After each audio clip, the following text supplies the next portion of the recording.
Welcome back to my আবল তাবল। চলে এসেছি আরও একটা নতুন ভিডিও নিয়ে। তো তোমরা দেখতে পাচ্ছ যে আমি একটা ডিজাইন করেছি।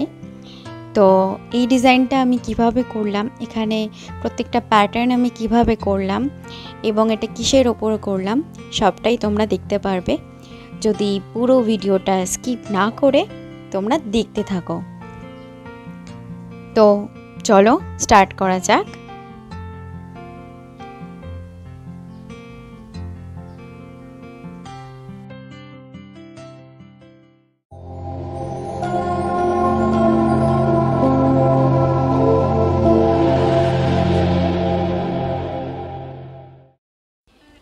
দুটো আধ শুকনো কাঁঠাল পাতা নিয়ে নিয়েছি। টিস্যু দিয়ে আমি এর ওপরের ধুলোবালিটা ক্লিন করে নিচ্ছি। এরপর আমি ব্ল্যাক অ্যাক্রিলিক কালার দিয়ে এর ওপরে একটা কোট দিয়ে নেব। তো আমি ব্ল্যাকের ওপরে গোল্ডেন অ্যাক্রিলিক দিয়ে পেইন্টটা করব।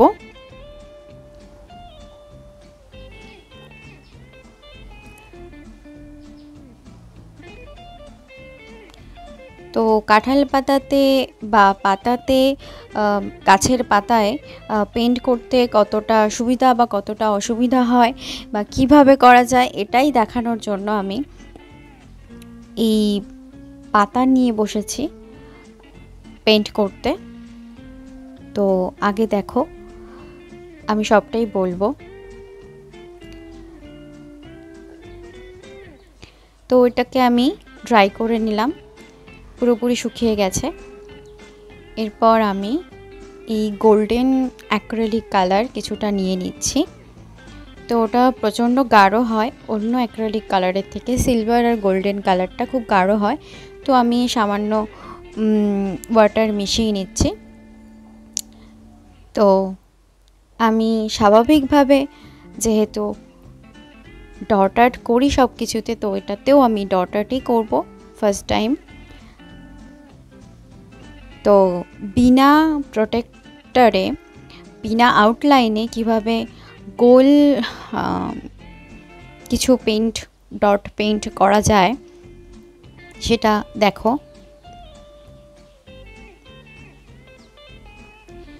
এইভাবে যদি স্মল টু বিগ ডটগুলোকে রাউন্ড রাউন্ড করে একটার গ্যাপে, মানে ফার্স্ট লেয়ারের পরের লেয়ারটা যদি একটার গ্যাপে গ্যাপে করে দেওয়া হয় তাহলে এটা বেশ খানিকটা গোল হবে, রাউন্ড হবে। তো দেখতেই পাচ্ছ আমি দুটো পাতাতেই সেম ডিজাইন করছি। আমি দুটো পাতাতেই সেম ডিজাইন রাখবো। তো এক এক করে করছি আমি। তো এই যে ছোট প্যাটার্নটা দিয়েছি, এই প্যাটার্নটা আমি আগেও ইউজ করেছি। তো খুবই সহজ একটা প্যাটার্ন। এরপর আমি এই প্যাটার্নটা করলাম। একদম 0 পয়েন্ট যে টুলটা থাকে সেই টুলটা দিয়ে আমি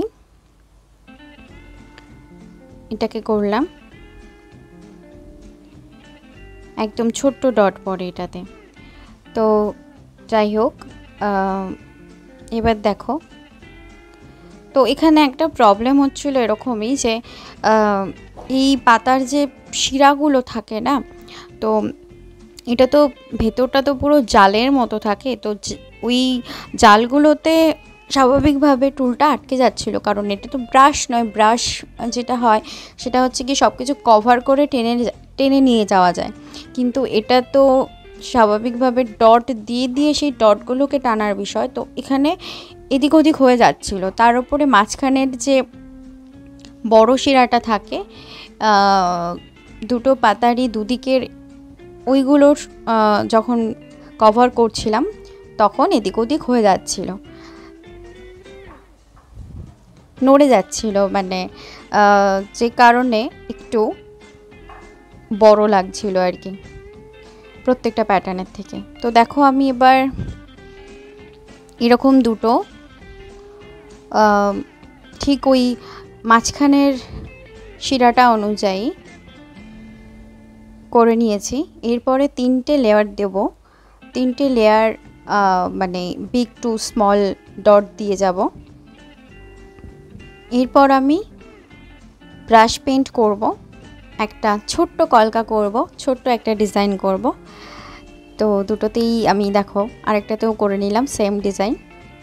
তো এবার আমি 00 ব্রাশ নিয়ে নিয়েছি।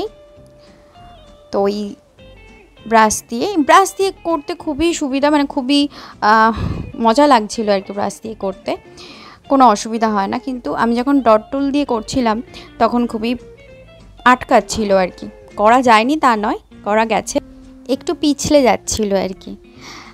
তো সেম ডিজাইন আমি এদিকেও করে নিচ্ছি। ভীষণই ভালো লাগছিল আমার এই পাতার উপরে ব্রাশ দিয়ে পেইন্ট করতে।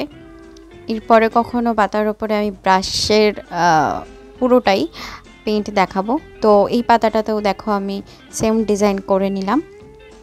এরপর আমি অ্যাড করব কিছু ডট, যেটা ডিটেলের কাজ করবে।